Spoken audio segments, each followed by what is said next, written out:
అసామాన్యురాలైన సామాన్యురాలు మీనాక్షి నటరాజన్కు గాంధీ మార్గమే స్ఫూర్తి. అంటే హూ ఈజ్ మీనాక్షి నటరాజన్ అన్న దానికి విషయంలో వీళ్ళు ఒక కథనం రాశారు. గత రాష్ట్ర ఇన్ఛార్జీలకు పూర్తి భిన్నంగా ఆమె వైఖరి. నిరాడంబరతకు పట్టం.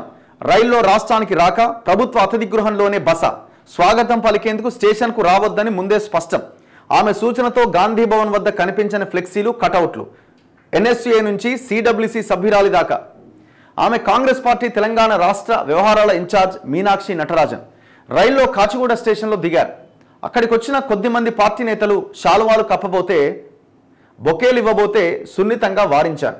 ఎవరైనా శాలువా కప్పినా కూడా వెంటనే తీసేశారు. రాష్ట్ర వ్యవహారాల ఇన్ఛార్జ్ కదా, విమానంలో కాకుండా రైల్లో రావడం ఏంటి అంటారా? ఆమె నిరాడంబరతకు నిలువెత్తి నిదర్శనం. సింపుల్గా పంజాబీ డ్రెస్సు, హవాయి చెప్పులు, సాదాసీదా కళ్ళజోడు, ఇది ఆమె ఆహార్యం. అడుగడుగునా గాంధీయిజాన్ని అనుసరించే ఆమె ఫ్లెక్సీలు, కటౌట్లతో ఆర్భాటంగా కనిపించే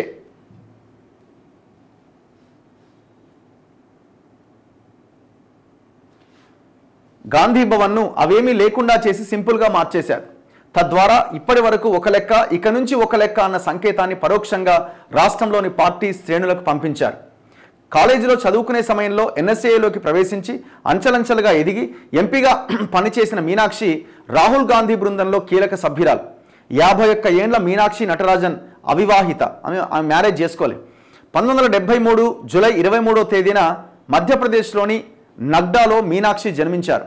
విద్యార్థి దశ నుంచే పార్టీ కార్యక్రమాల్లో పాల్గొన్నారు. పార్టీలో సిడబ్ల్యూసి శాశ్వత ఆహ్వానితురాలి స్థాయికి ఎదిగినా ఆమె స్థిరాస్తులంటూ ఏమీ లేవు. 67 లక్షల చరాస్తులున్నాయి. వీటిలో మాజీ ఎంపీగా వచ్చే పెన్షన్ డబ్బులే ఎక్కువ. మీనాక్షి ఎంఎస్సిలో బయోకెమిస్ట్రీ చదివారు. లా కూడా పూర్తి చేశారు. కాంగ్రెస్ నేతగానే కాకుండా రచయిత్రిగా కూడా పేరొందారు. ఆమె రాసిన 2 నవలలు అప్నే అప్నే కురుక్షేత్ర అండ్ 1857లో భారతీయ పరిపేక్ష ప్రాచుర్యం పొందాయి. 1999 నుంచి 2002 వరకు ఎన్ఎస్యుఐ అధ్యక్షురాలిగా మీనాక్షి పనిచేశారు. ఆ వెంటనే యూత్ కాంగ్రెస్ అధ్యక్షురాలిగా ఎన్నికై ఆ పదవిలో 2005 వరకు కొనసాగారు. ఆమె సాధారణ జీవితం, పార్టీ పట్ల ఆమె అంకిత భావాన్ని గమనించిన రాహుల్ గాంధీ 2008లో ఆమెను ఏఐసిసి కార్యదర్శిగా తన బృందంలో చేర్చుకున్నారు. 2009 లోక్సభ ఎన్నికల్లో మధ్యప్రదేశ్లోని మండసోర్ నుంచి పోటీ చేసిన మీనాక్షి బీజేపీ అభ్యర్థి లక్ష్మీనారాయణ పాండేపై గెలుపొందారు. తదనంతర కాలంలో పార్టీలో అత్యున్నతమైన సిడబ్ల్యూసి శాశ్వత ఆహ్వానితురాలి స్థాయికి ఎదిగారు. తాజాగా కీలకమైన తెలంగాణకు ఇన్ఛార్జిగా నియమితులయ్యారు. 2023 తెలంగాణ అసెంబ్లీ ఎన్నికల సందర్భంగా ఆమె ఇక్కడ పార్టీ అబ్జర్వర్గా పనిచేశారు.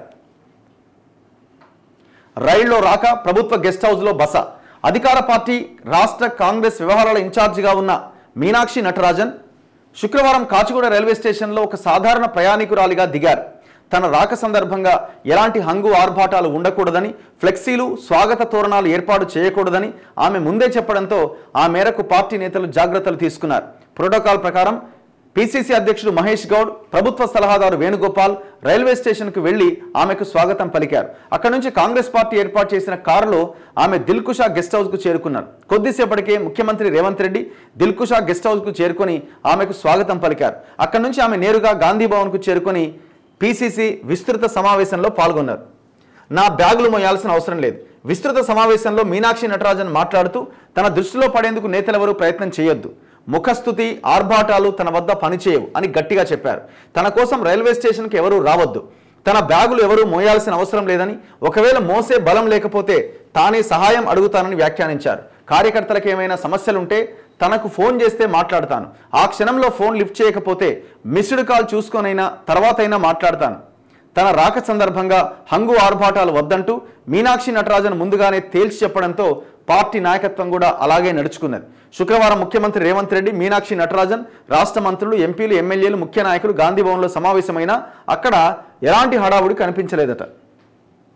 చూడాలి మరి ఇప్పుడు ఆమె పనితీరు. దీంతో పార్టీ ఏమైనా ముందుకు పోతుందా, ప్రభుత్వంలో ఏమైనా మార్పులు వస్తాయా, ఒక విధానపరమైన నిర్ణయాలు ఏమైనా ఇప్పటికైనా 14-15 నెలల తర్వాత తీసుకుంటారా,